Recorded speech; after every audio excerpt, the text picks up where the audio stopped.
Assalamualaikum warahmatullahi wabarakatuh. Apa kabar semuanya? Semoga masih tetap semangat ya. Kali ini kita berjumpa lagi di perkuliahan biologi sel dan kita masuk ke topik pembahasan tentang membran plasma. Nah, minggu lalu kita sudah tahu apa itu beda sel hewan, sel tumbuhan. Sebelumnya juga perbedaan antara sel eukariotik dan prokariotik. Nah, sekarang kita akan membahas salah satu struktur dari sel, yakni struktur penting yang membatasi sel dari lingkungan luarnya, yaitu membran plasma. Oke, kita mulai saja.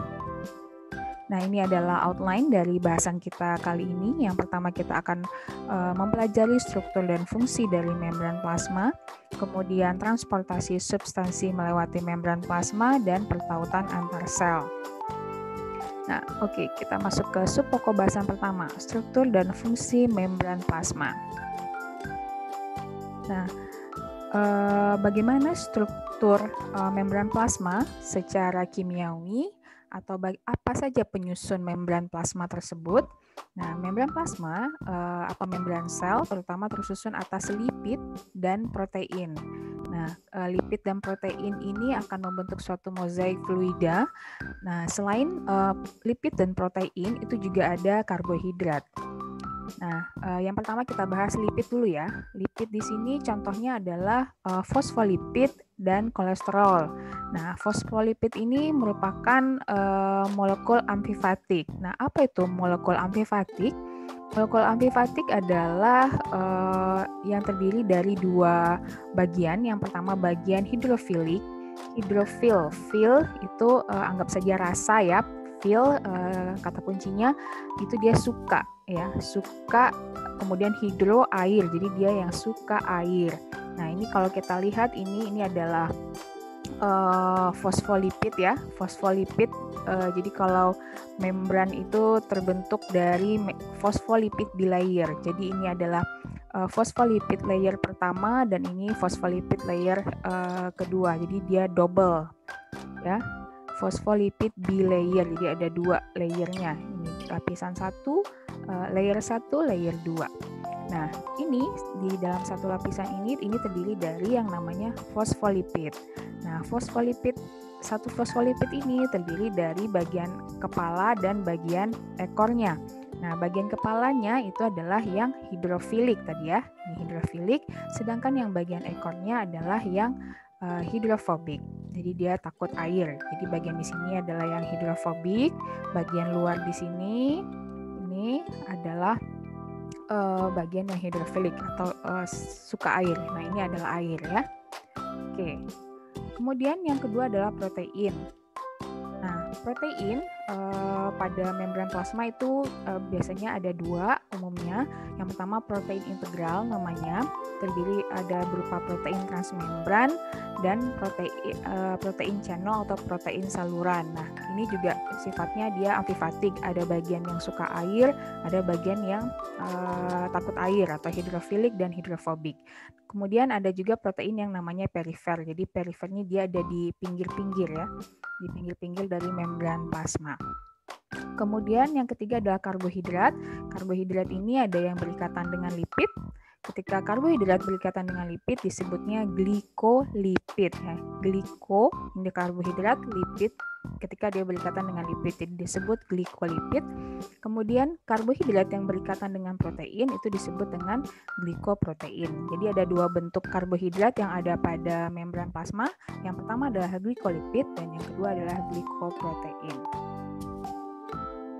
Oke, nah ini adalah gambar model dari membran plasma sel hewan ya.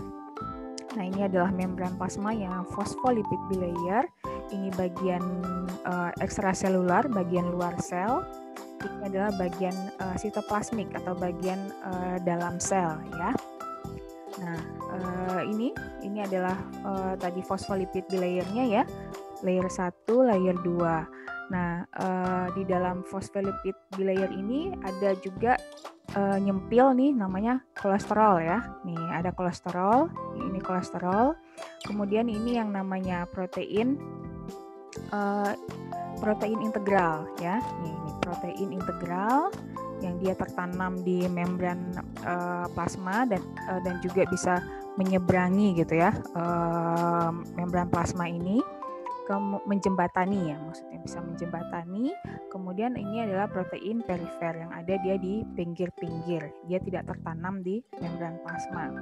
Kemudian ada tadi yang karbohidrat yang berikatan dengan protein yang berwarna ungu ya. Ini protein, dan yang hijau ini adalah karbohidrat, dia disebut sebagai glikoprotein. Sedangkan karbohidrat yang berikatan dengan lipid, ini dia langsung berikatan dengan fosfolipidnya, disebut sebagai glikolipid. Oke. Semoga bisa paham ya dari gambar struktur membran plasma ini, dan bisa mengidentifikasi bagian-bagian dari membran plasma tersebut. Oke. Sekarang kita melihat apa itu fungsi membran plasma. Nah, seperti yang kalian lihat tadi bahwa fosfolipid itu merupakan molekul utama penyusun membran plasma ya. Jadi ini fosfolipid kan banyak sekali tadi yang paling utama menyusun dari membran plasma. Tapi protein yang ada pada membran tadi, yaitu tadi protein integral dan perifer lah yang menentukan sebagian besar dari fungsi membran.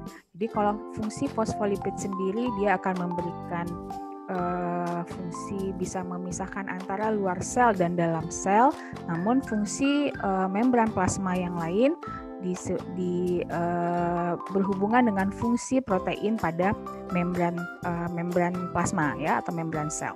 Nah, ini adalah jenis protein, tadi sudah kita singgung, ada protein integral, ada protein perifer. Apa bedanya? Protein integral itu menembus interior hidrofobik dari lipid bilayer. Ya, jadi ini kan tadi yang lipid bilayer, yang bagian ekor ini kan dia hidrofobik. Nah, si protein integral itu dia bisa menembus bagian yang hidrofobik tadi ya. Jadi dia punya sisi yang hidrofobik yang bisa menembus si membran plasma. Kemudian daerah hidrofobiknya itu umumnya terdiri dari satu atau lebih bentangan asam amino yang nonpolar, sekitar 20-30 asam amino, dan biasanya digulung menjadi helix. Nah, ini dia ya, helix nih. Ya, namanya alpha helix. Oke, nah contoh protein integral itu adalah protein transmembran dan protein saluran atau channel. Nah, yang ditunjukkan di sini contohnya ini adalah protein transmembran. Kalau protein channel dia punya saluran di bagian tengahnya ini yang sifatnya hidrofil, jadi bisa dilalui oleh molekul-molekul yang suka air. Nah, kemudian ada protein perifer. Seperti yang terlihat pada gambar sebelumnya, dia tidak tertanam di lipid bilayer dan terikat secara longgar ke permukaan membran, seringkali pada bagian protein integral yang terdedah atau terekspos. Nah, ini adalah fungsi dari protein pada membran. Yang pertama, yang juga akan mewakili dari fungsi membran plasma tersebut. Yang pertama adalah transportasi. Di sini pada gambar yang kiri bisa kita lihat ini ada protein yang membentang di membran, memiliki saluran hidrofilik yang melintasi membran. Nah, ini tadi yang disebut sebagai protein channel atau protein saluran ya. Dia selektif untuk zat tertentu. Jadi yang bisa lewat itu hanya zat-zat tertentu saja. Kemudian yang sebelah kanan ini adalah jenis protein transport yang lain, sering juga disebut sebagai carrier protein atau protein pembawa, di mana dia akan bolak-balik mengantarkan substansi dari satu sisi ke sisi lainnya. Kalau ini misalnya ini dari dalam ke luar ya, dan dia akan mengubah bentuk atau konformasinya. Dan untuk mengubah bentuk itu, misalnya bentuk awalnya bentuk terbuka sehingga ini masuk, kemudian nanti dia mau terbuka lagi sehingga bisa keluar. Nah, ini dia membutuhkan energi berupa ATP. Kemudian fungsi protein membran yang kedua adalah untuk aktivitas enzimatik. Jadi seringkali protein yang membangun membran sel ini bisa jadi adalah berupa enzim. Jadi yang protein yang ada di membran sel tadi berupa enzim. Nah, ada beberapa enzim di sini yang dicontohkan pada gambar itu enzim-enzim di sini terorganisir sebagai suatu tim yang melakukan reaksi berurutan dari suatu jalur metabolisme. Jadi misalkan ini enzim 1, enzim 2. Enzim 1 akan mengkatalis reaksi dari substratnya ini, nanti substratnya menempel ke sini dan ini adalah produknya.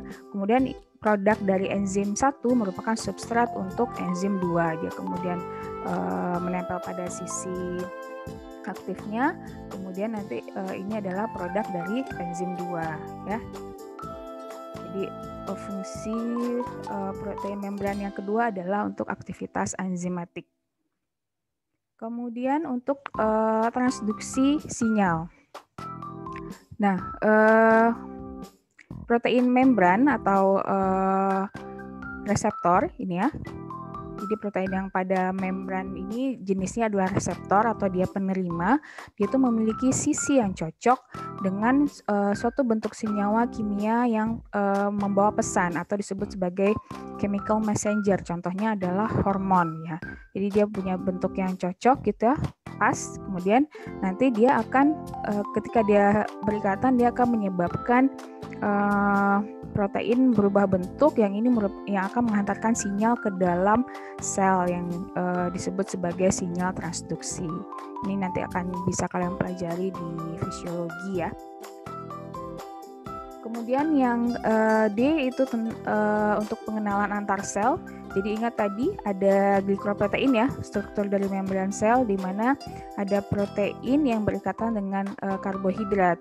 Nah, karbohidrat pada glikoprotein ini berperan sebagai tanda pengenal yang secara spesifik dikenali oleh protein dari membran sel lain. Jadi ini satu sel, nah ini sel yang lain dan dia mengenali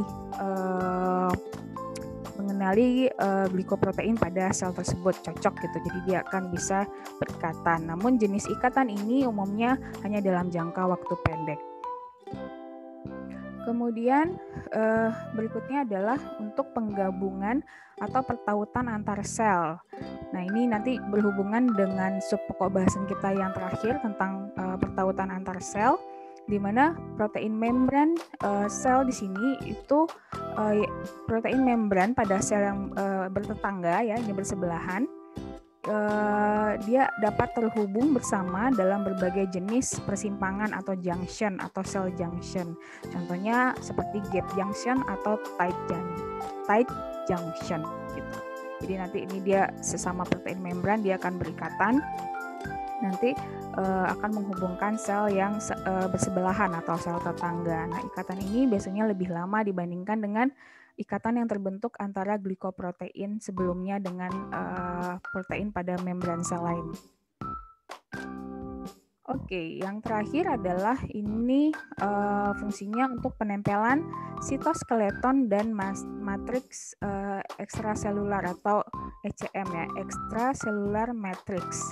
Nah, mikrofilamen ini contohnya nih atau sitoskeleton yang lain dapat berikatan non-kovalen dengan protein membran. Nah, ini protein membran, ini adalah mikrofilamen.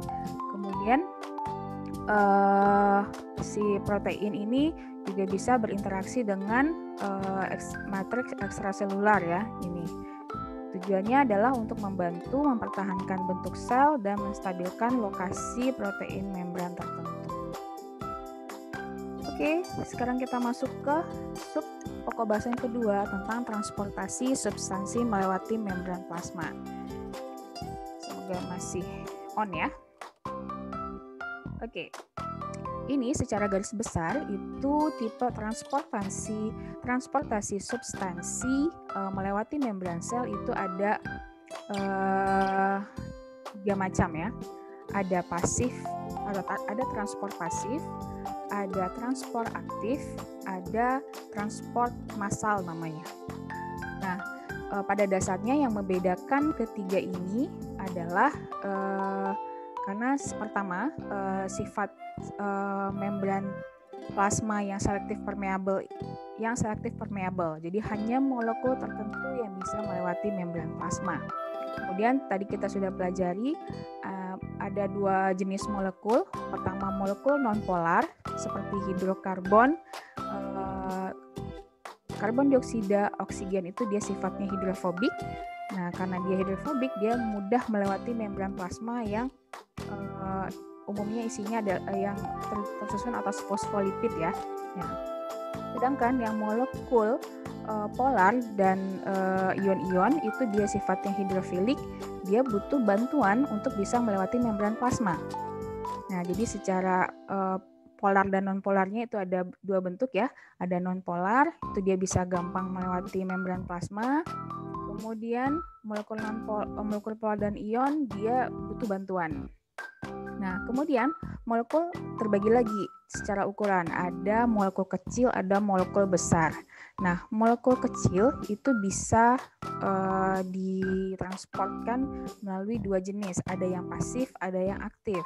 Sedangkan kalau molekul besar itu ditransport secara massal atau bulk transport melalui eksositosis dan endositosis. Nah, sekarang kita lihat dulu yang transport molekul kecil, pasif dan aktif, apa itu bedanya?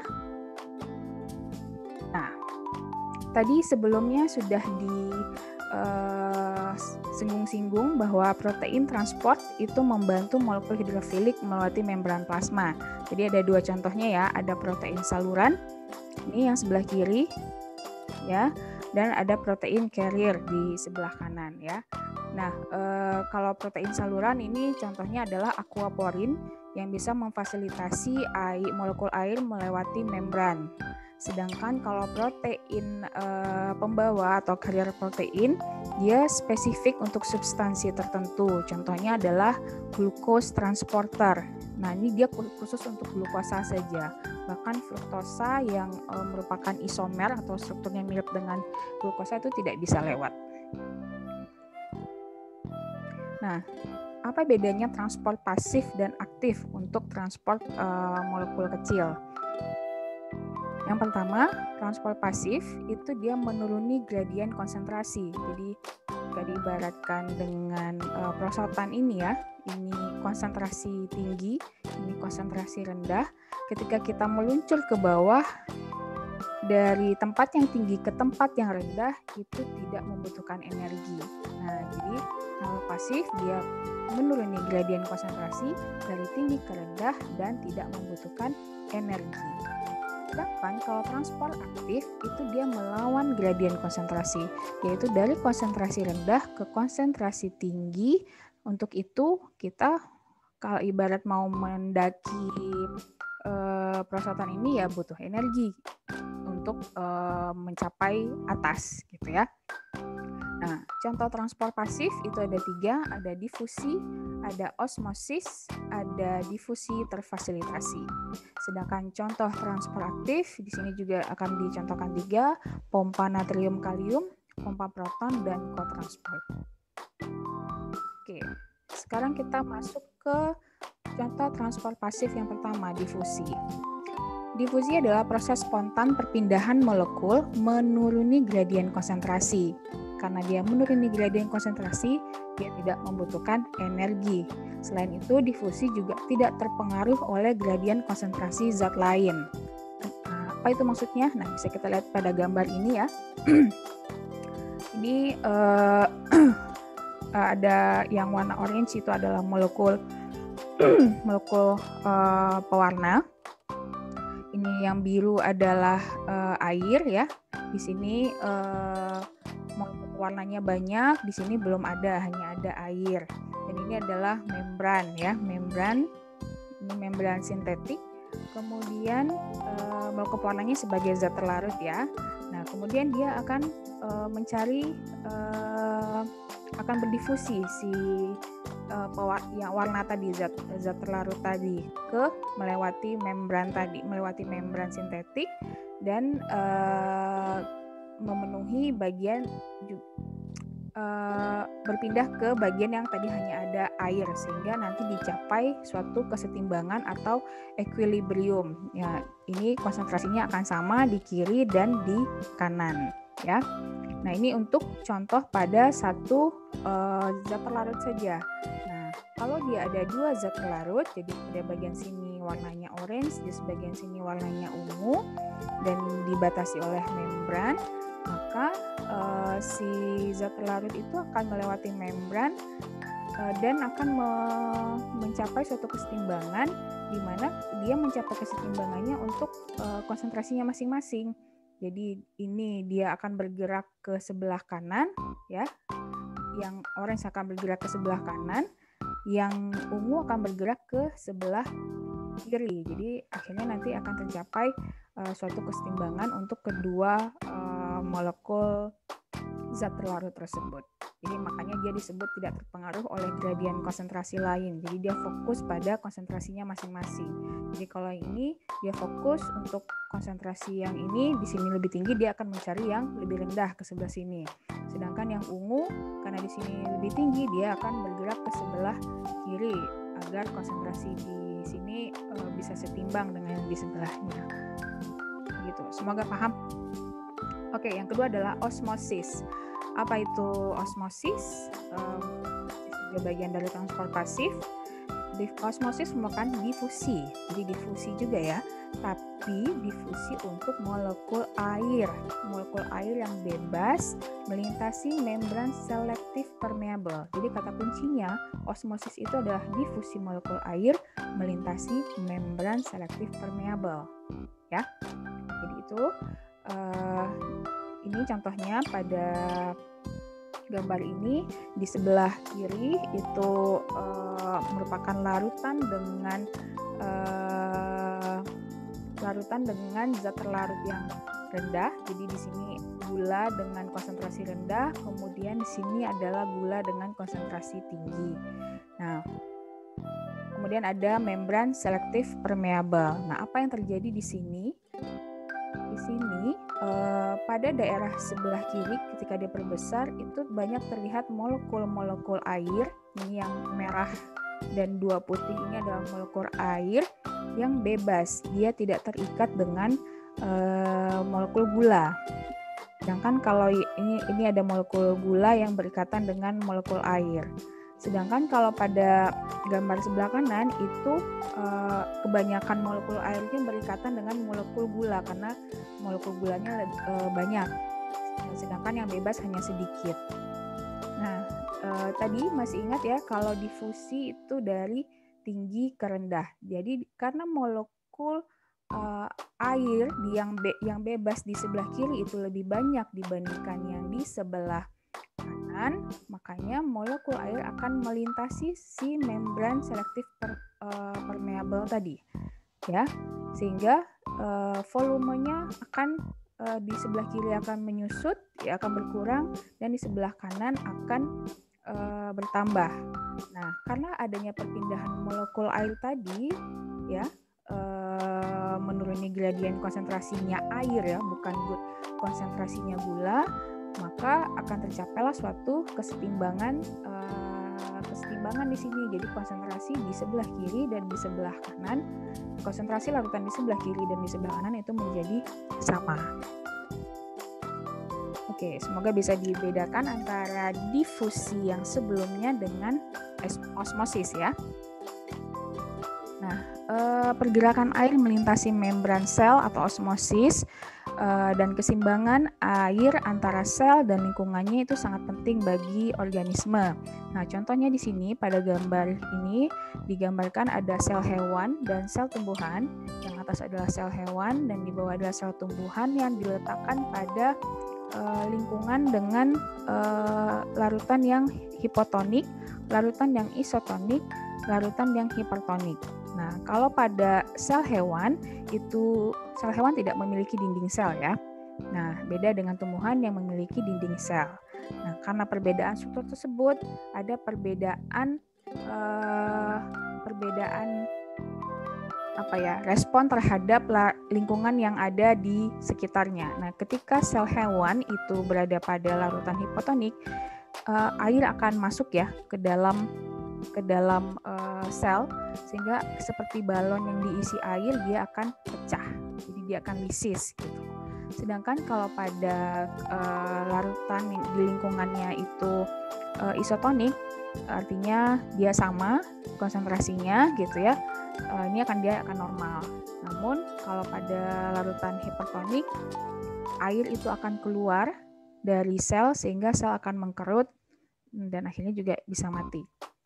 Nah, sedangkan pada sel tumbuhan yang memiliki dinding sel, di mana dinding sel ini akan memberikan tekanan turgor namanya. Nah, ketika pada kondisi hipotonik, disinilah sel tumbuhan itu normal, karena ketika air banyak masuk gitu, kemudian nanti dia akan turgid atau akan si dinding sel ini akan memberikan tekanan balik, dan disinilah kondisi sel tumbuhan itu normal, dan dia yang menyebabkan struktur tumbuhan itu menjadi kaku gitu ya. Sedangkan kalau pada kondisi isotonik, dia menjadi lembek di sini.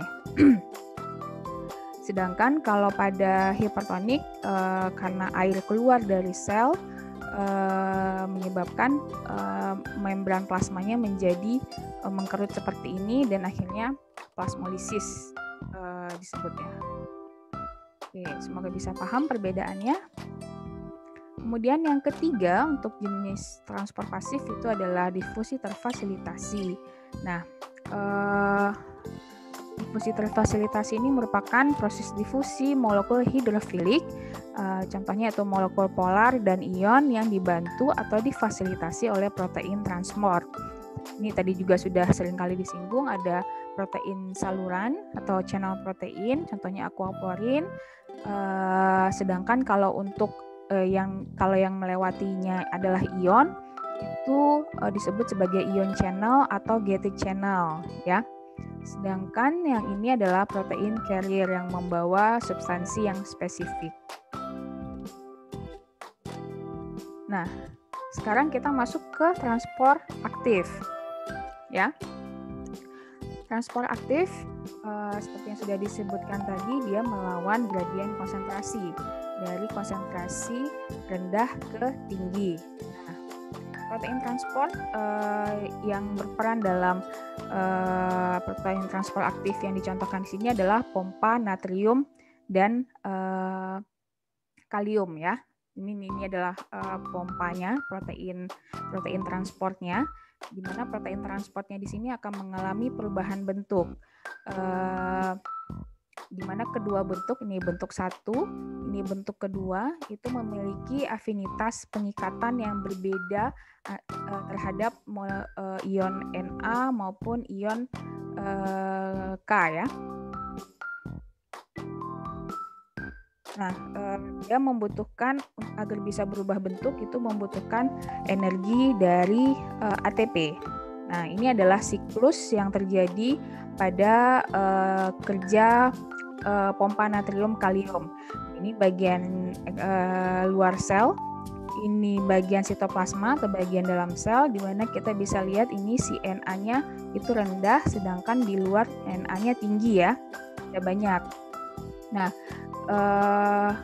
ketika si protein transport bentuknya seperti ini yang membuka ke dalam sel, itu afinitasnya dia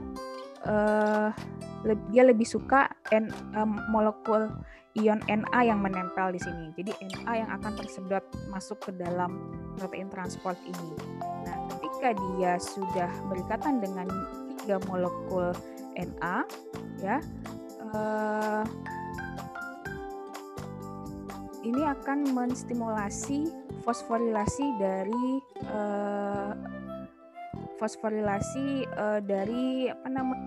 yang disebabkan oleh enzim kinase menggunakan ATP. Jadi nanti satu molekul fosfat dari ATP ini akan menempel di protein transport. Ketika molekul fosfat ini menempel di protein transport, ini menyebabkan perubahan bentuk. Nah, ketika dia menempel fosfatnya berubah bentuk si protein transportnya, terbukalah dia, ya, terbuka ke arah ekstraselular. Kemudian ketika terbuka ke arah seluler ini, dia menyebabkan afinitasnya yang tadi terhadap Na ini menjadi turun, sehingga Na-nya jadi lepas dari protein transport. Dia lepas keluar, dan kondisi seperti ini itu memiliki afinitas yang tinggi untuk ion K+, sehingga ion K itu berikatan masuk ke dalam protein transport, tapi hanya ada 2 ion K+ yang bisa menempel di sini. Kemudian ketika 2 ion K+ sudah berikatan pada protein transport, menyebabkan si molekul fosfatnya lepas dari protein transport. Nah, lepasnya protein transport ini mengubah lagi bentuk si protein transport menjadi terbuka ke bagian sitoplasmik atau ke arah dalam sel, dan bentuk seperti ini itu menyebabkan si ion K+ tidak bisa lagi menempel pada protein transport ini dan lepas dan masuk ke dalam sitoplasma, ke dalam sel. Nah, begitu seterusnya prosesnya. Oke, ini untuk pompa natrium kalium. Kemudian untuk pompa proton, ya. Pompa proton, jadi semua sel itu memiliki tegangan atau voltase yang berbeda antar kedua sisi, ya. Jadi kalau di bagian sitoplasmik itu pasti akan lebih negatif dibandingkan dengan luar sel. Jadi defaultnya di sel kita tuh seperti itu, bagian sitoplasmik itu dia negatif, bagian lebih negatif dibandingkan dengan bagian ekstraselular. Nah, ada protein transport contoh yang menghasilkan tegangan melintasi membran tersebut. Nah, protein transport ini disebut sebagai pompa elektrogenik. Nah, pompa natrium kalium yang sebelumnya saya jelaskan itu adalah contoh pompa elektrogenik pada sel hewan. Sedangkan pompa proton itu adalah contoh pompa elektrogenik pada sel tumbuhan, fungi dan bakteri. Nah, kalau di sini pompa proton itu memindahkan muatan positif dalam bentuk ion H+ keluar dari sel. Ya, bisa dilihat ini dia dari konsentrasi rendah ke konsentrasi tinggi yang membutuhkan ATP agar H+-nya keluar. Ya. Agar untuk memaintain di dalam itu lebih negatif dibanding di luar. Jadi itu tujuannya dari pompa proton tersebut, ya. Kemudian yang ketiga, contoh dari transport aktif adalah kotransport. Nah, dalam mekanisme yang disebut kotransport ini, protein transport atau disebut juga sebagai kotransporter dapat menggabungkan secara bersamaan dua mekanisme transportasi. Ini yang dicontohkan di sini adalah pada sel tumbuhan. Apa yang digabungkan? Yang pertama adalah mekanisme difusi, di mana dia menuruni gradien konsentrasi dari zat terlarut. Ini contohnya adalah difusi. Contoh kotransporternya di sini adalah ini ya, H+ sucrose kotransporter. Ya, ini dimana dia ada terjadi difusi dari ion H+ dari konsentrasi tinggi di luar ke konsentrasi rendah di bagian dalam, dan juga dia menggabungkan transportasi zat yang melawan gradien konsentrasi, yaitu sukrosa, di mana sukrosa di luar sel itu masuk ke dalam sel. Di luar sel konsentrasinya rendah, di dalam konsentrasinya tinggi, gitu ya. Nah, ini dia yang disebut sebagai kotransport. Nah, silahkan kalian cari contoh mekanisme kotransporter pada sel hewan dan apa contoh pengobatan sederhana yang melibatkan mekanisme kotransport pada manusia. Oke, nanti silahkan kita diskusikan di Zoom pertanyaan-pertanyaan ini. Nah, kemudian kita lanjut pada transport untuk molekul besar, ya. Nah, atau disebut transport massal. Yang pertama adalah eksositosis. Nah, molekul besar seperti protein dan polisakarida itu umumnya tidak bisa melintasi membran melalui difusi atau protein transport karena ukurannya yang besar tadi. Nah, molekul tersebut masuk dan keluar sel dalam jumlah besar sekaligus, kemudian dia dikemas dalam vesikula. Nah, sel mengeluarkan molekul tertentu melalui fusi vesikel dengan membran plasma. Proses inilah yang disebut sebagai eksositosis. Nah, bisa kita lihat di gambar, ini adalah badan Golgi ya. Di badan Golgi itu ada vesikula, ini bakal vesikula yang mengandung protein yang akan yang bulat-bulat ini, yang protein yang akan disekresikan atau dikeluarkan dari dalam sel. Nah, di sini nanti si vesikulanya akan budding atau bertunas dan dia lepas nanti dari badan Golgi, sehingga ini dia vesikulanya. Kemudian vesikula ini dia akan berjalan ke membran plasma melalui mikrotubul. Dia melalui di sepanjang mikrotubul ini dia akan berjalannya. Jadi ibarat ini adalah rel kereta api, ini adalah kereta apinya. Kemudian nanti di membran plasma itu vesikula akan berikatan dengan bagian dalam dari membran plasma setelah sampai di membran plasma. Jadi dia berikatan dulu di sini. Kemudian kedua membran akan bergabung ya, membran dari vesikula dan membran pada membran plasma itu akan berfusi ya, akan bergabung sehingga menyebabkan protein yang ada di dalam vesikula itu lepas ke luar sel. Nah, kemudian nanti membran dari vesikula itu menjadi bagian dari membran plasma. Ya. Oke, sekarang kita bandingkan dengan endositosis. Nah, dalam endositosis, sel mengambil molekul dan materi partikulat dengan membentuk vesikel baru dari membran plasma. Jadi kebalikan dari eksositosis. Ada di sini contohnya ada 3 tipe endositosis. Yang pertama fagositosis, kemudian pinositosis, dan endositosis yang diperantarai oleh reseptor. Nah, kalau fagositosis ini disebut juga sebagai cellular eating. Jadi ini sel makanan gitu yang masuk ke dalam sel. Jadi ini partikel makanannya. Ini contohnya pada bakteri ya. Kemudian akan terbentuk vesikula menyelubungi si partikel makanan tersebut sehingga nanti terbentuklah ini vakula makanan, di mana di sini nanti akan terjadi pencernaan oleh enzim-enzim yang menghidrolisis zat makanan yang ada di sini. Kemudian kalau pinositosis itu disebut juga sebagai cellular drinking karena dia nanti akan terbentuk vesikula yang akan berisi larutan-larutan atau cairan yang ada di luar sel beserta zat-zat terlarutnya di sini nanti akan terbentuk vesikula dan kemudian terlepas dari membran sel.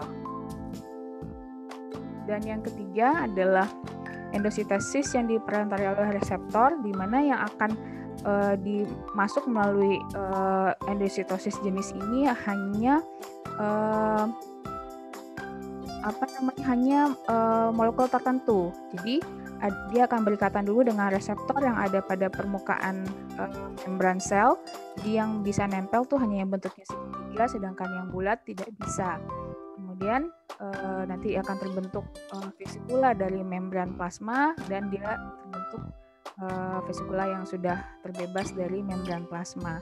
Ini contohnya adalah pada kalau di sel manusia itu dalam mengambil kolesterol untuk sintesis membran dan sintesis steroid lainnya.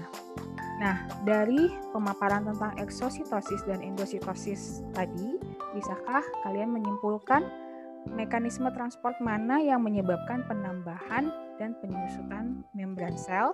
Nah, silahkan didiskusikan nanti ya. Oke, kita masuk ke yang terakhir tentang pertautan antar sel. Nah, sel hewan atau sel tumbuhan itu akan terorganisir membentuk jaringan, kemudian membentuk organ dan sistem organ, ya. Nah, sel yang bertetangga itu akan menempel, kemudian juga berinteraksi dan berkomunikasi melalui situs kontak fisik langsung. Itu disebut sebagai pertautan antar sel atau cell junction. Nah, kalau pada sel hewan itu ada 3 jenis cell junction atau pertautan antar sel. Yang pertama tight junction, kedua desmosom, yang ketiga gap junction. Nah, ini bisa dilihat pada gambar. Yang ini adalah satu sel. Ini adalah tetangganya ya, tetangga sebelah kiri, sebelah kanan, dan ini tetangga di sebelah kiri. Ini yang dicontohkan adalah pada sel epitel di usus ya. Nah, di sini pada sel epitel yang melapisi organ di usus ya, di usus itu ada ketiga jenis cell junction tadi, ada tight junction, ada desmosom, dan ada gap junction. Nah, yang tight junction ini membran plasma dari sel-sel tetangga itu saling bertaut dengan sangat erat dan diikat oleh protein tertentu. Jadi yang warna ungu-ungu ini adalah protein, jadi kayak dia saling berikatan gitu dengan antara satu sel membran plasma sel satu dengan yang di sebelahnya. Nah, ini tujuannya adalah untuk mencegah cairan ekstraselular, cairan dari luar, itu masuk melewati lapisan sel. Jadi ini kan lapisan sel ya, tidak kayak waterproof gitu si selnya. Kemudian yang kedua adalah desmosom ya. Desmosom ini juga desmosom ya, oleh filamen intermediate yang mengikat sel menjadi lembaran yang kuat. Jadi dia akan mengikat sel satu dan sel kedua menjadi lembaran yang kuat. Nah, contohnya desmosom ini mengikatkan sel-sel otot membentuk otot. Kemudian yang ketiga adalah gap junction. Nah, gap junction ini merupakan saluran ya, saluran yang menghubungkan antara sitoplasma antar sel. Jadi ini ada pori ini di sini yang terdiri dari protein membran yang memanjang dari kedua sel sehingga membentuk pori, di mana pori ini akan digunakan untuk lalu lintas ion dan molekul kecil. Gitu. Nah, bisakah kalian mengetahui atau mencari tahu apakah jenis pertautan antar sel pada sel tumbuhan? Dan kira-kira dia miripnya dengan cell junction yang mana pada sel hewan ya? Dari tiga ini. Dari jenis pertautan antara sel pada sel tumbuhan, dan kira-kira jenis pertautan pada sel tumbuhan tersebut mirip dengan jenis pertautan mana dari ketiga yang ada pada sel hewan ini. Oke, sekian materi tentang membran plasma. Semoga bisa dipahami. Jika masih ada yang belum, silahkan diajukan pertanyaannya di Zoom nanti ya. Oke, mohon maaf jika ada kesalahan. Saya akhiri dengan wassalamualaikum warahmatullahi wabarakatuh.